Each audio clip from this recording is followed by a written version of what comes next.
quand il était petit, on l'appelait l'avocat parce qu'il parlait tout le temps. Il avait toujours des trucs à raconter.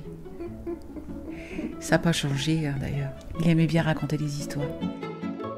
Ton grand-père est né en 1912, le 22 septembre. Ils étaient une famille de 7 enfants, 6 garçons. Lui, il était le petit dernier. Et juste avant lui était née une fille, Paulette. Mon père, quand il parlait de sa famille, il parlait surtout de sa sœur. Et comme il y avait un grand écart d'âge entre les aînés et les 2 petits derniers, Paulette et André étaient très proches et jouaient ensemble.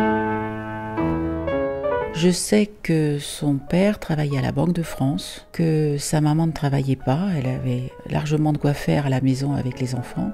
La vie n'était pas très riche. Il est né rue Mouffetard et ensuite ils sont partis vivre à Antony. Dans le haut d'Antony, c'est-à-dire à l'endroit où il y avait quelques habitations, quelques pavillons, mais c'était encore la campagne. Il a arrêté l'école à 11 ans et à partir de 11 ans, il est parti travailler. Donc tous les souvenirs d'enfance, de jeux dont il me parlait, ça devait être plus des histoires qui lui étaient arrivées avant son 11e anniversaire. Par exemple, il racontait que quand sa mère allait au marché, elle revenait avec ses cabas et elle lui disait « André, il y a un homme là-bas qui chante au marché, j'ai acheté la partition, tu vas écouter la chanson pour l'apprendre. » Donc il cavalait au marché, il écoutait la chanson, il l'apprenait. Quand il revenait, il pouvait chanter la chanson à sa mère avec la partition.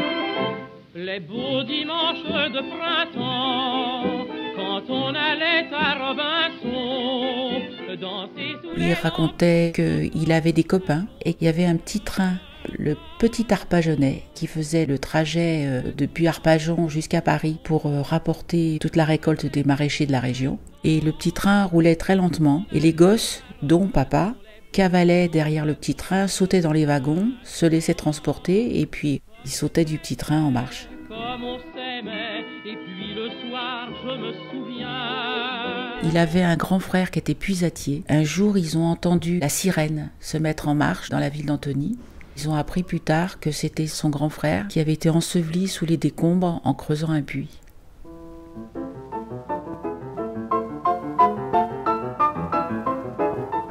Il a exercé son premier métier, il avait 11 ans. Il a quitté l'école à 11 ans pour travailler chez un rétameur à Paris, dans un magasin où on réargentait les couverts, pour les restaurateurs par exemple, et ton grand-père transportait les couverts. Il allait les livrer aux restaurateurs qui les avaient donnés à réargenter. Le soir, il fallait passer le balai et passer la poussière au tamis pour récupérer la poussière d'argent. Du haut de ses 11 ans, il n'était pas bien grand et pas très costaud, parce qu'il se souvient pendant très longtemps de s'être cogné au coin des tables. Il a fait d'autres métiers, mais c'est de celui-là dont je me rappelle. Il est né en 12, donc il a connu la guerre de 14, et il se souvient d'avoir été envoyé avec d'autres gamins à la campagne, dans les Pyrénées. Il avait participé aux vendanges. Il racontait qu'il avait piétiné le raisin, comme on faisait dans le temps, un souvenir qui l'amusait beaucoup.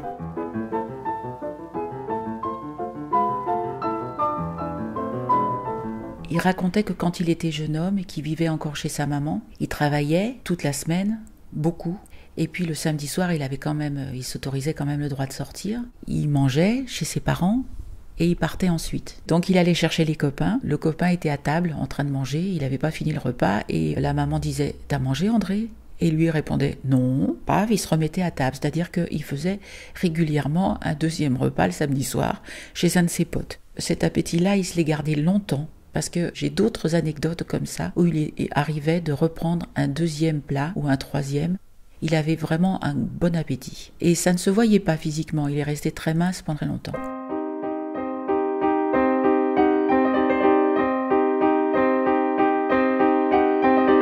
Il parlait de la tendresse de sa maman, il avait un grand attachement pour elle, il ne parlait pas de son père. Je pense que son père était extrêmement sévère et je pense aussi que c'était un homme qui buvait beaucoup, comme beaucoup de la génération de mes grands-parents. Mon grand-père maternel buvait aussi énormément et toute sa famille pareil. Et mon père en a retiré un dégoût de l'alcool et il n'a pas bu avant ses 30 ans.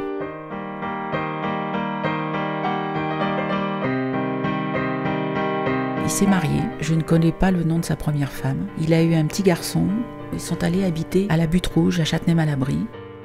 Il ne s'entendait pas avec sa femme, les conflits sont arrivés relativement vite.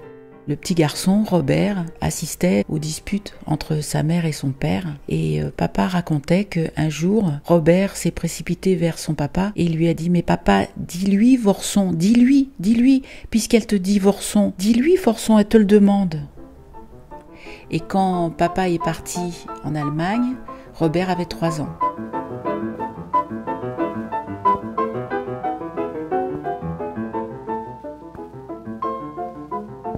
Papa a été appelé pour faire la guerre. Il est parti à la guerre. Il s'est retrouvé prisonnier très vite. Il s'est retrouvé dans un camp avec son meilleur copain, René Kerguelen. Dans le camp, ils étaient tous serrés les uns contre les autres à attendre. Puis un jour, ils ont vu un Allemand débarquer, un gradé, avec d'autres soldats, et qui, tout en allemand, a demandé des Bauer. Mon père ne savait pas ce que c'était que des Bauer, évidemment. Mais avec René, ils se sont dit il vaut mieux partir et dire qu'on en est plutôt que de rester enfermés dans ce camp. Et du coup, ils ont été embarqués en Bavière pour être fermiers, puisque tous les hommes avaient été enrôlés dans l'armée allemande. Il n'y avait plus d'hommes valides pour faire les cultures. Et il s'est retrouvé dans cette ferme qui était à la fois non seulement la ferme, mais l'épicerie du village et la poste, le dépôt postal. Lui, il devait cultiver les terres tout seul. Tous les soirs, il était ramené à la commandanture, à un endroit où ils étaient de nouveau enfermés. C'était très dur pour lui parce que c'était plein de punaises. Il racontait que quand il était couché la nuit, il entendait des plocs, et c'était les punaises qui grimpaient au plafond pour descendre sur leur lit et les piquer.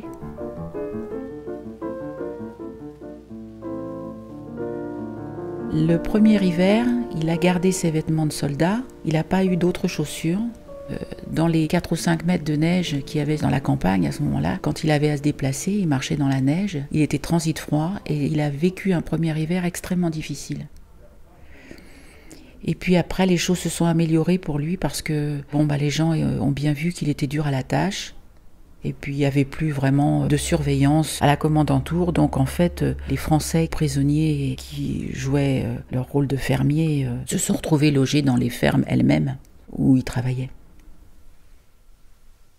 Quand il racontait ses souvenirs d'Allemagne, il racontait jamais les trucs difficiles. Ou quand il y faisait allusion, c'était presque comme s'il racontait un film de cow-boy. Il s'est jamais appesanti sur les choses dures. Il y faisait allusion, mais vraiment c'était extrêmement discret. Ce qui fait que moi, quand j'écoutais ces histoires, j'avais vraiment l'impression que c'était un héros, quoi.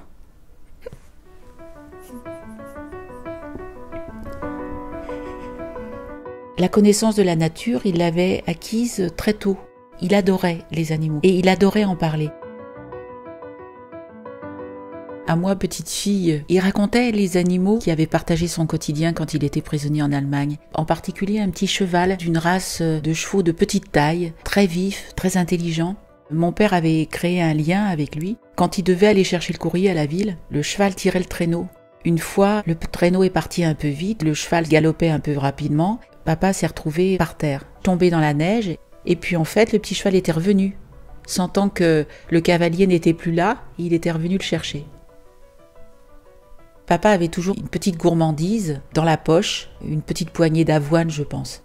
Quand il approchait du petit cheval, il mettait sa main dans sa poche, et il bougeait ses doigts dans sa poche, et le petit cheval savait que là était cachée la gourmandise.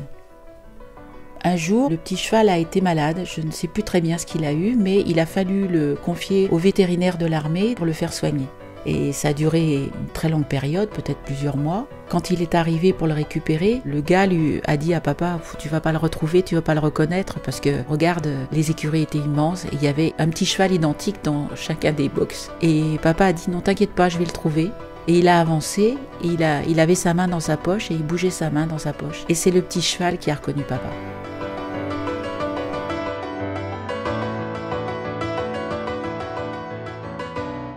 Alors avec son ami René Kerguelen, ils étaient très très liés.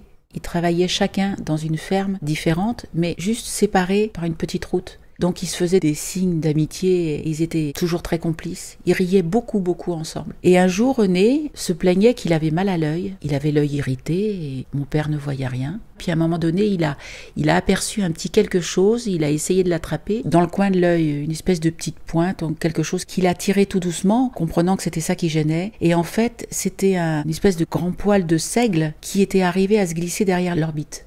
Une autre fois encore, papa racontait qu'il avait perdu son dentier. Il était vraiment embêté, ça avait duré un certain temps. En retournant le fumier, il l'a retrouvé au bout de sa fourche. Il a appelé René en disant « René, j'ai retrouvé mon dentier, regarde !» Quand il racontait cette histoire, il y avait toujours quelqu'un qui lui disait « Mais tu l'as remis ?» Et il répondait « Bah oui, je l'ai lavé, puis je l'ai remis, évidemment !» Oui, il a eu un dentier jeune. En fait, il a eu son dentier avant de partir à l'armée.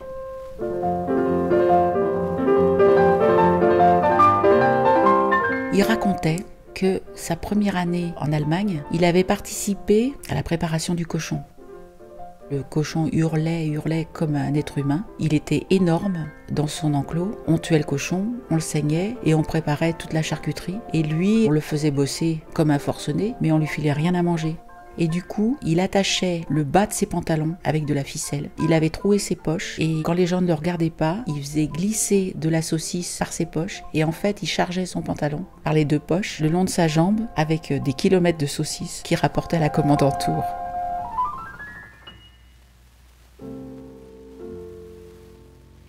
Il racontait aussi qu'il avait appris à attraper les truites à la main. Il descendait dans les ruisseaux, il ne devait pas être très chaud les ruisseaux, des ruisseaux de montagne. Il glissait ses mains sous les talus et là il sentait la truite et il caressait la truite sous son ventre. Elle se laissait caresser et à un moment donné, hop, il serrait sa main comme un étau, il attrapait la truite. Quand papa était en Allemagne, Robert est resté avec sa maman dans cet appartement au dernier étage du 1 rue Eugène Varlin. Et au rez-de-chaussée, il y avait un couple avec 3 enfants qui s'appelaient les Messrig. Et Madame Messrig, elle était femme au foyer, elle gardait ses enfants. Les fenêtres étaient ouvertes en été, elle entendait Robert qui appelait. Il savait que Madame Messrig était dans le jardin et il l'appelait « Madame Messrig, Madame Messrig ». Elle lui répondait « Robert, t'es tout seul ? Oui. Tu as quelque chose à manger ? Non. Lance un panier. » Il accrochait une corde à un panier, il descendait le panier. Madame Messrig lui mettait à manger du pain. Enfin, il y avait peu de choses, mais bon, elle lui mettait quand même quelque chose. Et elle lui mettait dans le panier aussi un jeu qu'elle appelait le jeu des malades. Des petites formes géométriques plates, colorées, qui permettaient de faire une sorte de marqueterie, un pavage. Le soir, avant que sa maman rentre, il redescendait le panier et il rendait le jeu des malades à Madame Messrig.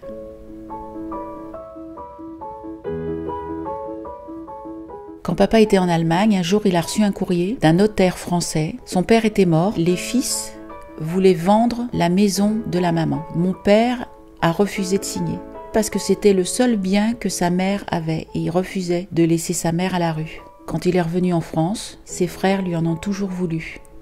Je crois qu'il a quand même vu un frère après, mais moi la seule fois où j'ai rencontré le reste de la famille en dehors de ma tante Poulette, c'était à un enterrement.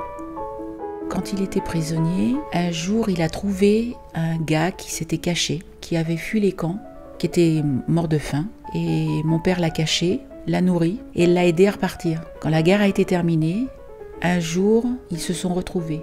Il s'appelait Amalberti. C'était son nom de famille que j'avais retenu. Et monsieur Amalberti a toujours eu une reconnaissance immense vis-à-vis de papa. C'était son sauveur pour lui. Il racontait aussi que, évidemment, il n'y avait plus d'hommes au village. Une fois, il avait aperçu le propriétaire de la ferme où il travaillait. Le gars était revenu pour une permission. Mais sinon, il était dans un monde de femmes et de vieillards et d'enfants. Mais les enfants grandissaient, les enfants qu'il avait connus petits, avec qui il avait joué parce qu'il adorait les gosses et il avait toujours une attention particulière pour les enfants. Les gamins se déguisaient avec des chemises brunes, ils jouaient aux petits soldats. Tous les gosses étaient embrigadés dans des espèces d'imitations d'armée pour partir au front et devenir des bons soldats allemands et des bons nazis. Il est revenu de la guerre et quand il est revenu, la voisine du rez-de-chaussée, la Madame Messrig dont j'ai parlé tout à l'heure, a vu un type basané arriver avec des cheveux longs, crantés, très ondulés. Elle a cru que c'était un homme d'Afrique du Nord. Puis en fait, c'était mon papa qui avait passé 5 ans en plein air. Donc il s'est retrouvé dans son appartement. Sa femme était partie. Il ne savait pas où était son garçon. Il devait avoir 8 ans, mais il ne savait pas où il était. Il a mené son enquête. Il a appris que son garçon était en pension. Il avait signé les papiers du divorce quand il était prisonnier en Allemagne. Il n'avait plus rien à faire avec sa femme. Par contre, il a récupéré son petit garçon. Il a vécu avec lui. Un jour, il avait sympathisé avec les Messrig, donc il était au rez-de-chaussée dans la maison des Messrig. Et il a vu dans la rue en face quelqu'un passer et il ne voyait que ses jambes. Et l'homme portait le pantalon de mon père. Parce qu'évidemment, quand mon père était revenu d'Allemagne, il n'y avait plus rien dans les armoires. Ni ses affaires, ni celles de son ex-femme. Et là, il a vu son costume. Du coup, il s'est précipité et il a cassé la figure au type. Parce qu'il a compris que c'était le type qui n'avait pas fait la guerre, qui avait fricoté avec les Allemands, donc tout le monde lui avait parlé, et qui était l'amant de sa femme. À ce moment-là, il y a les gens à l'extérieur, des petits immeubles autour, qui étaient à la fenêtre et qui disaient « Vas-y André, casse-lui la gueule, vas-y André ». Il disait pas comme ça, il disait « Vas-y André, casse-lui la gueule ». Alors, quand il est revenu, il a travaillé chez Armand Collin. Je pense que c'est René Loubet, un camarade avec qui il avait fait l'armée, qui lui a trouvé un boulot. Il s'est retrouvé à travailler chez Armand Collin, au 103 boulevard Saint-Michel, et il était magasinier. Il faisait les paquets, il préparait les commandes. Il travaillait en grande partie au sous-sol. C'était un bâtiment haussmannien assez grandiose, avec une porte à tambour. Il s'était fait des copains, il était ami avec tout le monde, et il continuait à être très farceur. Alors par exemple, il racontait qu'il y avait un monsieur qui travaillait à un bureau au rez-de-chaussée, particulièrement désagréable, et il avait toujours une espèce de chapeau mou, un chapeau feutre. Sous le ruban du chapeau, papa avait noué un petit fil de fer qui faisait tout le tour du chapeau. Chaque jour, il donnait un tour, il resserrait le fil de fer juste d'un tour. Il a fait ça comme ça bien régulièrement et au fur et à mesure que le temps passait, le chapeau devenait de plus en plus ridiculement petit sur le haut du crâne du bonhomme. Chaque fois qu'il mettait son chapeau, ça devenait de plus en plus petit, jusqu'au jour où papa a retiré le fil de fer. Quand le gars a pris son chapeau à la patère pour le mettre sur sa tête, il se l'est enfoncé complètement sur les yeux. Dans les sous-sols, il avait attrapé des souris. Il avait fabriqué une cage avec des petits trous et des toboggans et des trucs comme ça, et il faisait son élevage de souris.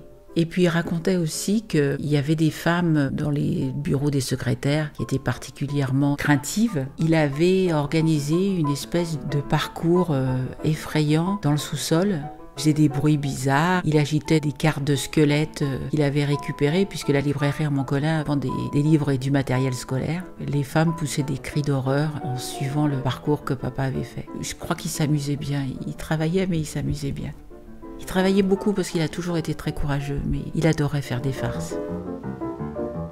Chez Armand Collin, il travaillait aussi une jeune femme qui s'appelait Léone Mosqueron, et il est tombé amoureux d'elle. Elle était brune, elle était pulpeuse, ils avaient 18 ans d'écart. Elle devait avoir 18 ans quand elle l'a rencontré. Ils se sont mariés, et comme il n'avait pas le sou, elle s'est fabriqué son chemisier dans une vieille chemise de papa. Donc elle est venue habiter à la Butte Rouge avec lui. C'était une cité qui avait été construite dans les années 30. Elle était très très moderne pour l'époque. On avait construit cette cité avec l'idée qu'elle était destinée aux gens qui venaient de la campagne. Donc derrière tous les petits immeubles, il y avait des jardins partagés. Les chauffages étaient alimentés au charbon. En haut de la rue de Paul Lafargue, sur la division Leclerc, il y avait le charbonnier. Régulièrement, il fallait aller acheter du charbon et rapporter le charbon pour mettre dans la cave. Dans chaque cave, il y avait une espèce d'emplacement avec un muret où était stocké le charbon. Le chauffage au charbon s'appelait une salamandre. Il était situé au centre de chaque appartement, de façon à chauffer à la fois le séjour et la chambre. L'appartement n'était pas bien grand. Comme il était au dernier étage, il y avait une pièce en arc de cercle, c'était une terrasse. Il avait fait des jardinières qu'il avait moulées avec du ciment et qui donc suivaient l'arrondi de la terrasse. Quand j'étais enfant, il y avait même un élevage de pigeons voyageurs. Papa s'était fait des amis avec les voisins, entre autres les Messric, justement, ceux qui habitaient au rez-de-chaussée. Et à l'étage, un autre couple avec 2 filles qui s'appelaient les Brégeot. Elle était très douce et lui, un monsieur qui riait tout le temps, extrêmement drôle. La vie après-guerre n'était pas très facile. Les tickets de rationnement ont continué à exister. Ils avaient des petits salaires tous les deux. Leur repas, le moins cher et le plus fréquent, c'était des saucisses de Francfort et des pommes de terre. Ils avaient des vélos, ils faisaient des sorties à bicyclette pendant le week-end. Un jour, papa avait récupéré un petit oiseau qui était tombé du nid, un chardonneret, et il l'avait nourri. Du coup, le petit oiseau était apprivoisé, et tous les soirs, il était sur la table avec eux, il picorait les miettes. Quand il en avait assez, il se mettait dans les cheveux bouclés de maman, et il restait là, au chaud. Alors maman, les élevages de papa, elle appréciait moyennement quand même, parce que les pigeons voyageurs, c'était sympa, mais quand elle voulait étendre son linge, de temps en temps, elle avait des cacas de pigeons sur le linge étendu, et ça la faisait moins rire. Au bout de 8 ans de mariage, maman avait 26 ans, elle s'est trouvée enceinte. Elle ne pensait pas qu'elle allait avoir un enfant, elle était surprise, et puis je suis arrivée. Je crois que ça a été vraiment une très grande joie pour papa. À l'époque, Robert était un adulte. Les relations entre Robert et papa étaient très conflictuelles. Robert avait fait des études de plomberie. Il a commencé à fréquenter une jeune femme qui habitait à Châtenay-Malabry. Maman, quand il leur a présenté cette jeune femme, a dit à Robert « mais il me semble qu'elle a un fiancé, elle s'appelait Jacqueline ». Robert a dit « non, c'est une histoire finie, c'est passé ». Et en fait, cette jeune femme, elle avait déjà un enfant qui s'appelait Patrick. Robert s'est marié avec elle, il a reconnu Patrick, ils ont eu un deuxième enfant. C'était vraiment une très curieuse famille. Même moi qui étais gamine à l'époque, je trouvais que les gens étaient vulgaires, qu'ils parlaient fort, ils buvaient beaucoup. Des quantités de choses qui étaient complètement à l'inverse de ce que je voyais chez moi. L'enfant de Robert est décédé. C'était un nourrisson. Le couple, qui s'entendait déjà pas très bien, s'est retrouvé en conflit permanent. Robert est parti, sans rien dire ni à son père, ni à ma mère, ni à personne, et il a plus donné de nouvelles. Je me souviens de l'inquiétude de mon père. Il en parlait très peu. Maman disait plus souvent qu'on n'avait pas de nouvelles quand les Messriques demandaient ce que Robert a écrit, etc. Et puis un jour, ils ont reçu une lettre d'une femme chez qui Robert habitait. Cette lettre disait à mon père que Robert était atteint d'un cancer du poumon, qu'il était à l'hôpital Cochin et que c'était très grave. Et à partir de là, mes parents sont allés à l'hôpital tous les jours pour aller voir Robert. Et Robert est mort, j'avais 8 ans. Et lui, il avait 33 ans.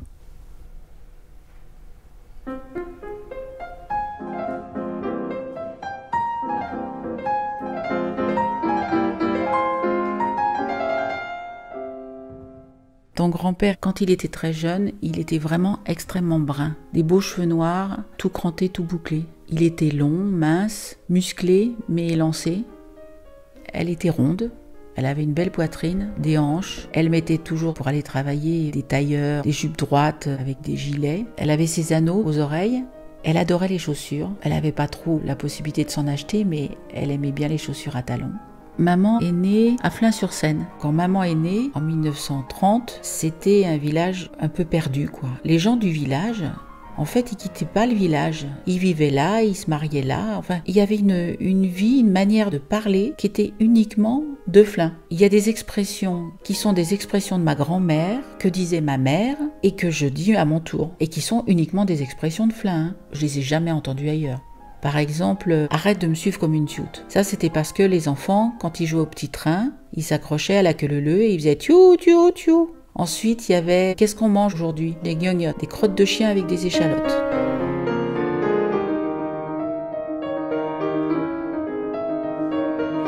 À Flins habitait mon arrière-grand-mère et mon arrière-grand-père, coiffeurs, et ils avaient 3 enfants.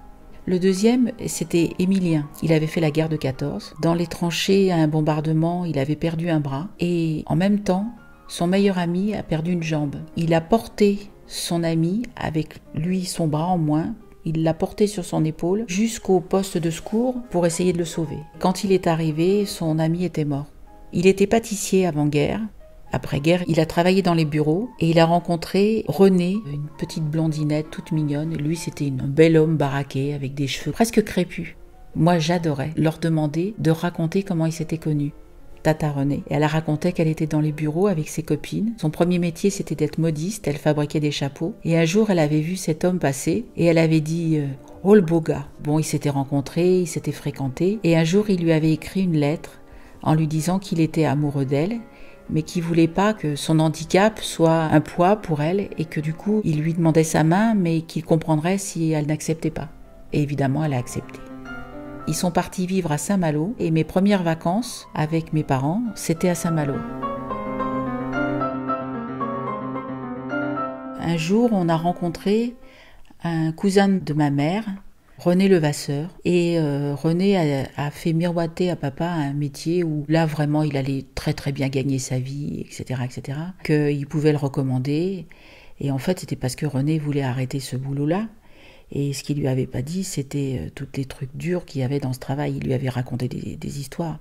En fait, c'était travailler aux Halles, quand les Halles étaient encore à Paris. Mon père était devant une espèce de hangar dès le début de la nuit. Il attendait les camions de livraison des fruits et des légumes qui venaient du sud. Il déchargeait les camions avec les gars. Ils empilaient les caisses à l'intérieur du hangar et puis ça sortait jusque sur le trottoir. C'était des piles très hautes, bien plus hautes que mon père.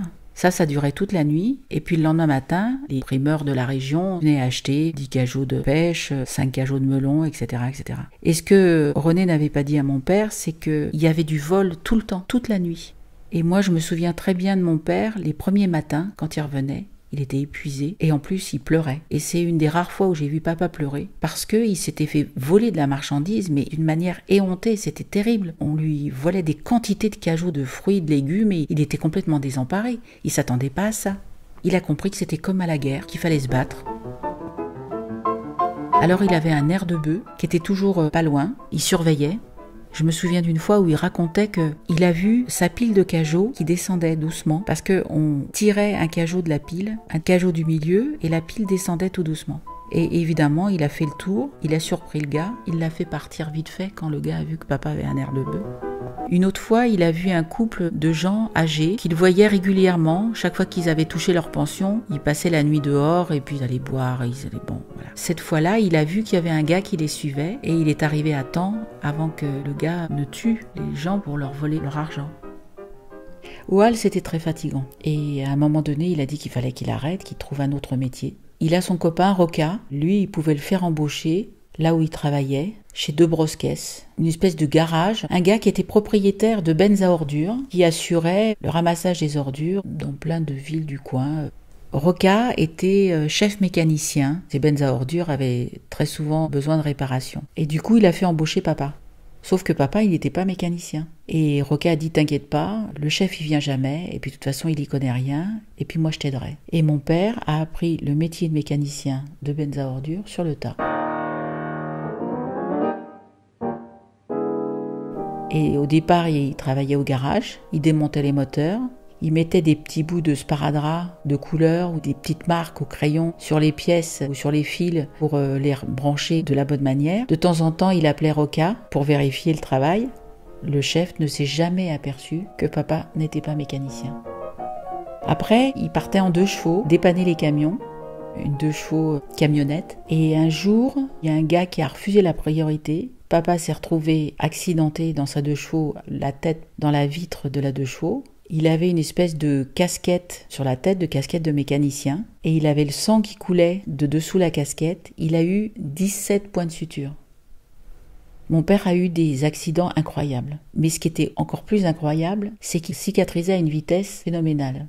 Une autre fois, il s'est planté un tournevis carrément dans la main. Le tournevis est ressorti par l'autre côté. Et encore une fois, il a cicatrisé très très vite. Il avait une constitution exceptionnelle. C'était un peu Superman. Bah ouais, c'était Superman.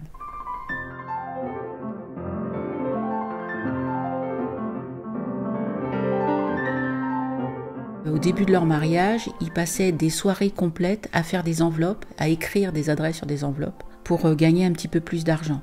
Et lui, chaque fois qu'il pouvait, il se rajoutait du travail, faisait du travail au noir, il se faisait des petites économies et c'était pour faire des cadeaux à maman. Il avait un projet, une idée dans la tête et il se disait « je vais arriver à acheter ça ». Il mettait des mois pour arriver à accumuler la somme dont il avait besoin. À chaque fois, ça le mettait en joie. C'est-à-dire que quand il se couchait le soir, il imaginait le moment où il pourrait lui faire son cadeau. C'est comme ça qu'il a acheté une toute petite télévision pour remettre sur le frigo quand on habitait la Butte Rouge. C'est comme ça qu'il lui a acheté une bague, un bracelet. Il avait toujours l'envie de lui faire plaisir, l'envie de la gâter. Ce qui est quand même incroyable, c'est que cet homme qui était né en 1912, je l'ai toujours vu faire la lessive, le repassage, la cuisine, passer l'aspirateur. Évidemment, il s'occupait de moi. Dans le cadre du foyer, il en faisait autant que maman. Et comme il a pris sa retraite avant maman, il faisait la cuisine, il entretenait la maison et il adorait faire la cuisine, il était gourmand et donc il faisait extrêmement bien la cuisine. Il faisait la cuisine pour la voisine qui travaillait beaucoup, il lui préparait ses repas, il lui faisait le repassage, il gardait les enfants des uns et des autres. Quand la voisine recevait des amis, elle donnait des sous à papa, papa faisait les courses, lui préparait le repas, lui mettait la table, le plat dans le four et elle avait juste à réchauffer le plat. tout était prêt. Et maman, qui avait quitté l'école à 16 ans, qui était mécanographe, comptable, puis chef comptable, maman tricotait, mais maman s'est mise à la couture et elle est devenue une excellente couturière. Elle faisait des vêtements magnifiques, elle faisait du crochet et tout ça, elle l'a appris toute seule. Elle était vraiment très douée et elle était tellement consciencieuse et tellement appliquée que c'était toujours parfait. L'entretien de sa maison, il fallait que ce soit parfait. Elle nous faisait rire avec papa parce que parfois on discutait dans la cuisine, puis tout d'un coup on voyait son regard qui partait sur le côté et elle disait « Il y a une tache sur le placard là-bas ». Alors évidemment, nous on éclatait de rire. Elle avait tellement souffert de la crasse avec ma grand-mère qu'il fallait que sa maison soit parfaite. Alors, mon père a toujours aimé chanter et a toujours aimé la musique. Je pense qu'en fait, toutes ces chansons, il les avait dans la tête parce que sa mère aussi chantait. Après, quand il a eu assez de sous pour le faire, il s'est acheté un tourne-disque. Donc, il y avait comme ça à la maison des disques qui tournaient régulièrement. Les cloches de Corneville, Le Pays du Sourire, les chansons de Paul Delmet. Papa et moi, on les chantait. Et puis, il m'en chantait d'autres. Il en avait toujours une. Papa et maman avaient une chanson à eux, qui chantaient pour les grands événements. Une réunion de famille, à ma communion. À chaque fois, ils disaient « Madeleine, on chante ma chanson, on chante notre chanson ». Alors maman, à chaque fois, elle disait « Mais je m'en souviens plus, je ne sais plus. Oh, puis il y a longtemps que j'ai pas chanté, j'ai plus ma voix. » Mais si, Madeleine. Alors elle se faisait prier, mais à chaque fois, elle cédait. Il la faisait asseoir sur ses genoux, souvent, ou il la prenait près de lui, plutôt, et ils entonnaient la chanson. Donc lui, il commençait, il faisait « Chérie, je t'aime, vois-tu, chaque jour de plus en plus. C'est toi, mon rêve, c'est toi, ma gaieté, ma seule raison d'exister. Tous les mots d'amour qu'on se dit à l'oreille, tous ces mots troublants promettant des merveilles, mots qui s'accompagnent de baisers que l'on répète inapaisés, mots voluptueux qui caressent nos lèvres, mots que l'on prononce toujours avec fièvre, qu'importe qu'ils soient vrais ou menteurs, tous les mots d'amour nous donnent le bonheur. »